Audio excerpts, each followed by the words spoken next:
Hello friends, नमस्कार, जय हिंद। सितारा exam study platform पर आप सभी का बहुत बहुत स्वागत है। कैसे हो आप सब लोग? आई होप सब लोग आप अच्छे होंगे, स्वस्थ होंगे और आप अपनी तैयारी अच्छे से कर भी रहे होंगे। तो फ्रेंड्स, आज हमने आपके लिए सीटेट एसएसटी के प्रीवियस ईयर में आए हुए क्वेश्चंस को शामिल किया है इस वीडियो के अंदर। तो आप इनको ज़रूर देखिएगा, क्योंकि आए हुए क्वेश्चंस जो होते हैं वो आपके सीटेट पास करने के लिए बहुत ही इम्पॉर्टेंट होते हैं। तो इनको ज़रूर देखिएगा, मिस मत कीजिएगा। और जो लोग चैनल पर पहली बार विजिट कर रहे हैं, चैनल को सब्सक्राइब कर बेल आइकन को प्रेस कर लीजिए, ताकि जैसे ही हम अगला वीडियो अपलोड करें तो उसका नोटिफिकेशन आपको तुरंत मिल सके। तो फ्रेंड्स, चलिए स्टार्ट करते हैं। फर्स्ट क्वेश्चन आपकी स्क्रीन पर है। सूचना का अधिकार अधिनियम पर निम्नलिखित दो कथनों ए और बी पर विचार कीजिए तथा सही उत्तर का चयन कीजिए। ए है, सूचना का अधिकार अधिनियम के माध्यम से कोई भी नागरिक केवल सरकार के विभागों की कार्यप्रणाली के संदर्भ में सूचना प्राप्त कर सकता है। और बी है, सूचना का अधिकार अधिनियम के अंतर्गत सूचना प्राप्त करने के लिए नागरिकों को किसी स्तर के किसी न्यायालय में पहले याचिका दाखिल करनी पड़ती है। इस क्वेश्चन का राइट आंसर है ऑप्शन दूसरा, ए और बी दोनों गलत है। सूचना का अधिकार अधिनियम के माध्यम से कोई भी नागरिक केवल सरकार के विभागों के नहीं, बल्कि चाहे केंद्र हो या राज्य सरकार हो, दोनों विभागों के संदर्भ में सूचना प्राप्त कर सकते हैं।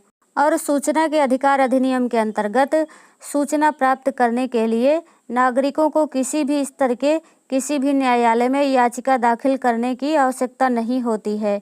इसलिए ए और बी दोनों कथन गलत है। ऑप्शन दूसरा सही आंसर है। ए और बी दोनों गलत है। नेक्स्ट क्वेश्चन है, जनपद पंचायत के कार्यों के विषय में निम्नलिखित दो कथनों ए और बी पर विचार कीजिए तथा सही उत्तर का चयन कीजिए।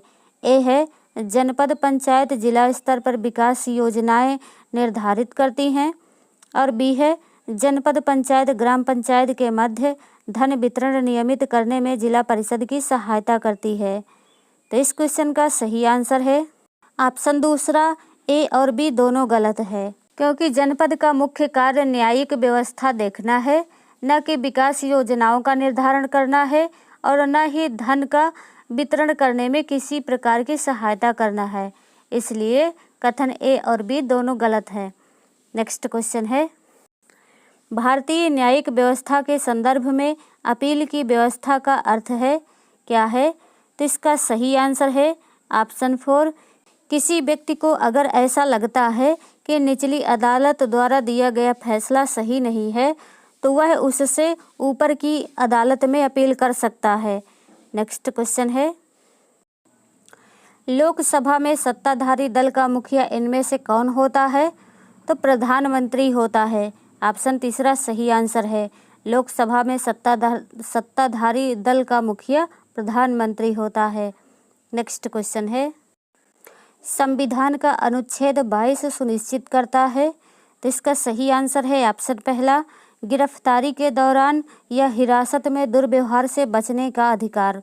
गिरफ्तारी के दौरान या हिरासत में दुर्व्यवहार से बचने का अधिकार संविधान का अनुच्छेद 22 सुनिश्चित करता है। अगर किसी व्यक्ति को मनमाने ढंग से हिरासत में लिया गया है तो उसे 3 प्रकार की स्वतंत्रता दी गई है। पहला है, हिरासत में लेने का कारण बताना होगा। दूसरा है, 24 घंटे के अंदर दंडाधिकारी के समक्ष पेश करना होगा, आने जाने का समय छोड़कर। और तीसरा है, उसे अपने पसंद के वकील से सलाह लेने का अधिकार होगा। नेक्स्ट क्वेश्चन है, सरकार के कार्यपालिका अंग से अभिप्राय है। तो इसका सही आंसर है ऑप्शन तीसरा, लोगों का समूह जो कानून को लागू करने और शासन चलाने के लिए उत्तरदायी है। नेक्स्ट क्वेश्चन है, आप ऐतिहासिक कल्पना पर प्रश्न पूछेंगे, निम्नलिखित में से सबसे उचित विकल्प को चुनिए। तो इसका सही आंसर है ऑप्शन दूसरा, यह वर्तमान का अतीत के साथ तुलना करने में प्रोत्साहित करता है। नेक्स्ट क्वेश्चन है, उच्च प्राथमिक स्तर पर सामाजिक विज्ञान के स्वरूप पर ए, बी और सी कथनों पर विचार कीजिए। ए कह रहा है, यह अपने वातावरण में लोगों का अध्ययन है।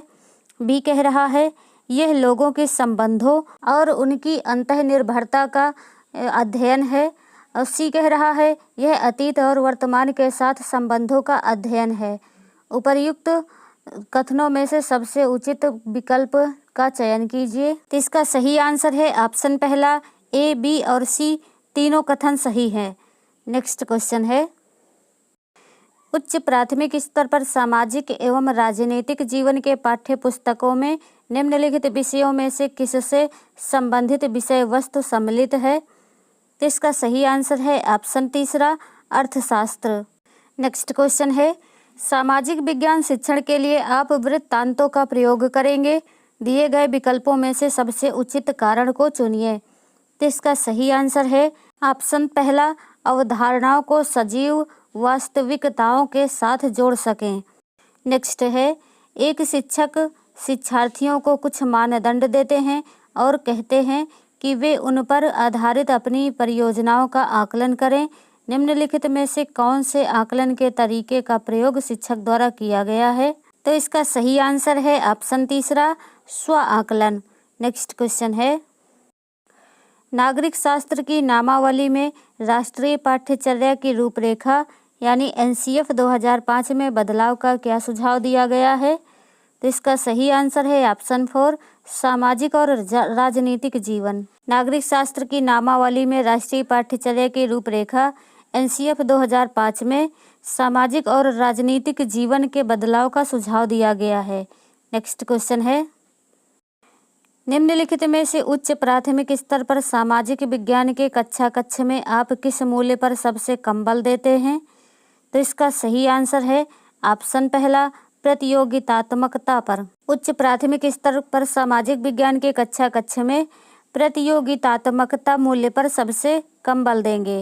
नेक्स्ट क्वेश्चन है, राष्ट्रीय पाठ्यचर्या की रूपरेखा एनसीएफ 2005 की संस्तुति के अनुसार बच्चों का विद्यालयी जीवन निम्नलिखित में से किसके साथ जुड़ना चाहिए? तो इसका सही आंसर है ऑप्शन पहला, विद्यालय के बाह्य वातावरण से, यानी विद्यालय के बाहर के जीवन से जुड़ना चाहिए। नेक्स्ट क्वेश्चन है, उच्च प्राथमिक स्तर पर ऐतिहासिक तथ्यों इतिहास लेखन को पढ़ाने के लिए निम्नलिखित में से कौन सी विधि अधिक प्रासंगिक है? तो स्रोत विधि अधिक प्रासंगिक है। स्रोत के माध्यम से इतिहास लेखन को पढ़ाने के लिए सबसे अच्छी विधि है। तो फ्रेंड्स, आज के सेशन आपको कैसा लगा कमेंट करके ज़रूर बताइए। वीडियो को लाइक कीजिए, शेयर कीजिए और चैनल को सब्सक्राइब कीजिए। ऐसे ही अगले वीडियो में फिर मिलेंगे। तब तक के लिए टेक केयर, बाय बाय, जय हिंद, वंदे मातरम।